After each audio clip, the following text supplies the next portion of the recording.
अस्सलाम वालेकुम दोस्तों, welcome to our channel oil and gas basics. आज हम बात करने वाले हैं फायर वॉचर इंटरव्यू में पूछे जाने वाले सवाल जवाब। तो चलते हैं क्वेश्चन नंबर 1 की तरफ। What is fire? Fire is a chemical chain reaction between fuel, oxygen and heat combined in the right mixture produce light and heat. ठीक है दोस्तों, ये क्या होता है? केमिकल चेन रिएक्शन होता है। किस किस का होता है आपस में chemical chain reaction? Fuel, oxygen और हीट का होता है। ठीक है, जब ये राइट अमाउंट में जब केमिकल चेन रिएक्शन करते हैं तो उसमें क्या होता है कि लाइट और हीट प्रोड्यूस होती है। Question number 2, what is fire tetrahedral? ठीक है,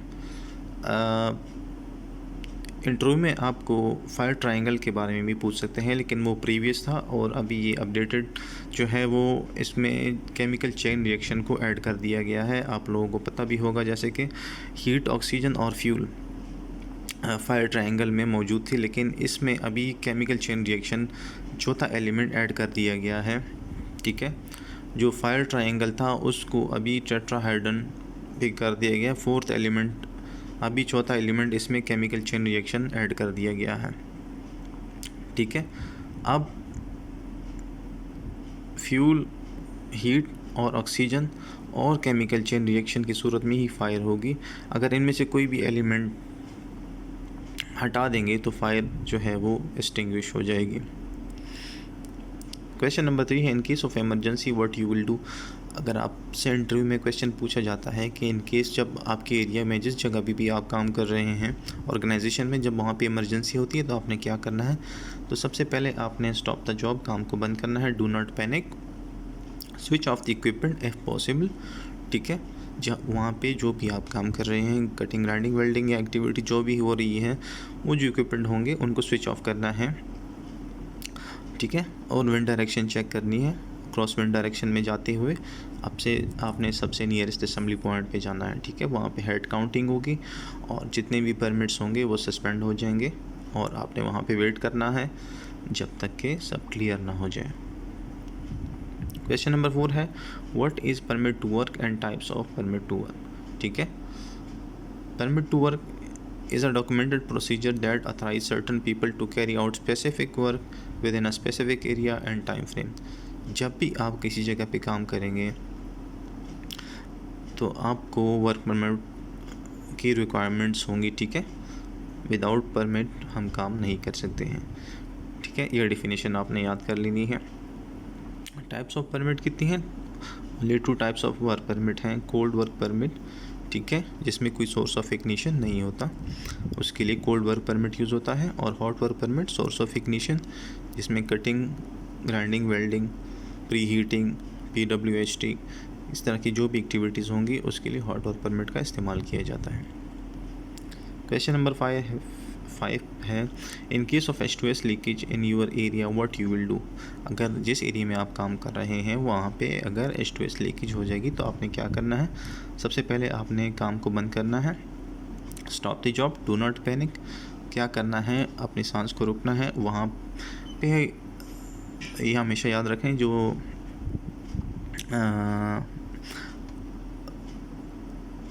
एरिया में EEBD या EEB है हर इंडिविजुअल के पास अवेलेबल होता है। ठीक है, ये एक इमरजेंसी स्केप ब्रीथिंग डिवाइस होती है। ये 15 मिनट्स के लिए होती है।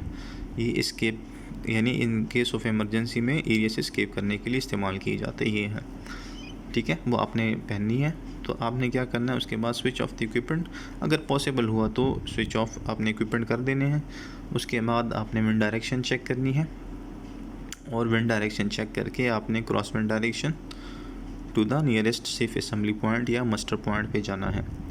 नंबर 8 है, रिपोर्ट इंसिडेंट। ठीक है, अपने रिपोर्ट जो भी इंसिडेंट हुआ है उसको रिपोर्ट करना है एज़ पर कंपनी प्रोसीजर, जो आपको इंडक्शन में बताया गया होगा उसके थ्रू आपने उस प्रोसीजर के तहत आपने उसको रिपोर्ट करना है। ठीक है, वहाँ पे फिर क्या 9 है, head counting.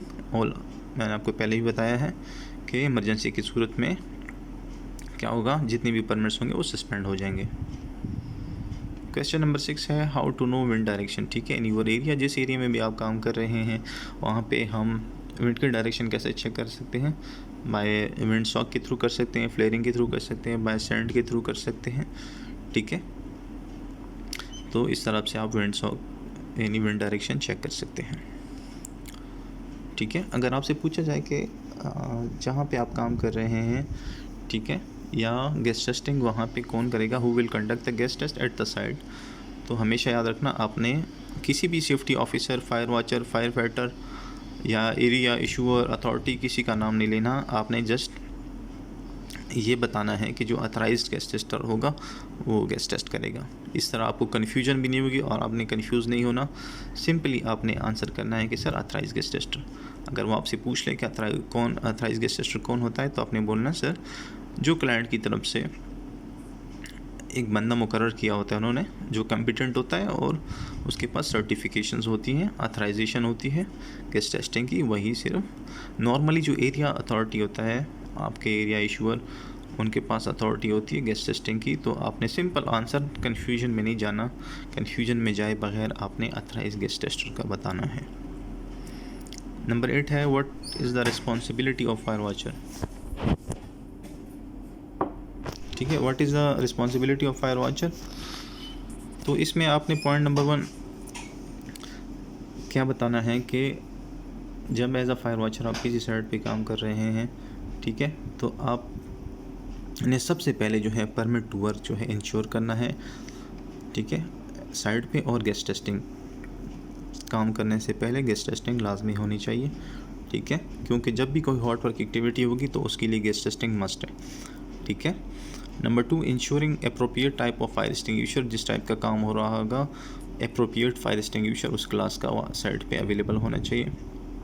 Number 3 before starting the job fire watcher should know the manual call point, मतलब है कि जब आप किसी साइट पे काम कर रहे हैं तो आपको आपका क्लाइंट भी आपसे पूछ सकता है कि आप मुझे बताएं कि सबसे नियरेस्ट कॉल पॉइंट, क्योंकि इस फायर वॉचर की रिस्पॉन्सिबिलिटीज़ में आता है, तो आपको लाजमी पता होना चाहिए कि मैनुअल कॉल पॉइंट मेरे एरिया के कौन सा वाला नज़दीक है, ठीक है।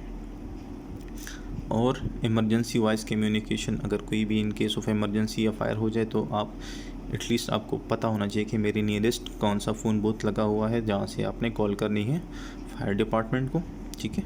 और आपको नियरेस्ट असेंबली पॉइंट का पता होना चाहिए। और जिस लोकेशन पे आप काम कर रहे हैं, वर्क लोकेशन, उस जगह का आपको टेक्निकल नाम का पता होना चाहिए। इन केस ऑफ फायर अगर आप फायर डिपार्टमेंट को कॉल करेंगे, जब उनके साथ आपकी कम्युनिकेशन होगी तो आपसे पूछेंगे कि आप कौन सी लोकेशन से बात कर रहे हैं, या आप उनको बताएंगे कि सर मैं इस लोकेशन से बात कर रहा हूँ और इस टाइप की इमरजेंसी हो गई है, ठीक है। नंबर 5 है flammable materials have been clear away, flammable हो या कंबस्टिबल मटीरियल जो भी आपके एरिया में होंगे उनको क्या करना है, वहाँ से एरिया में जो होंगे उनको रिमूव कर देना है आपने, ठीक है।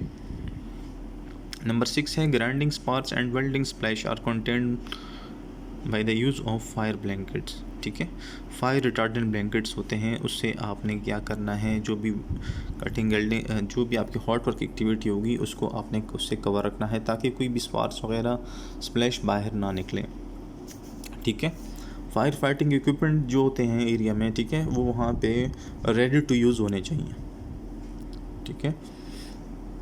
Number 8 monitor the hot work activity closely, जब काम हो रहा होगा तो आपने क्या करना है, प्रॉपर मॉनिटर करना है काम को, ठीक है। Cover manhole and sewers, जो भी आपके एरिया में नियरेस्ट, ठीक है, जो भी मैन होल्स वगैरह सीवर्स होंगे उसको आपने कवर करना है, क्योंकि उसमें कोई भी फ्यूम्स हाइड्रोकार्बन्स वगैरह हो सकते हैं, तो उसको आपने फायर ब्लैंकेट के साथ कवर रखना है।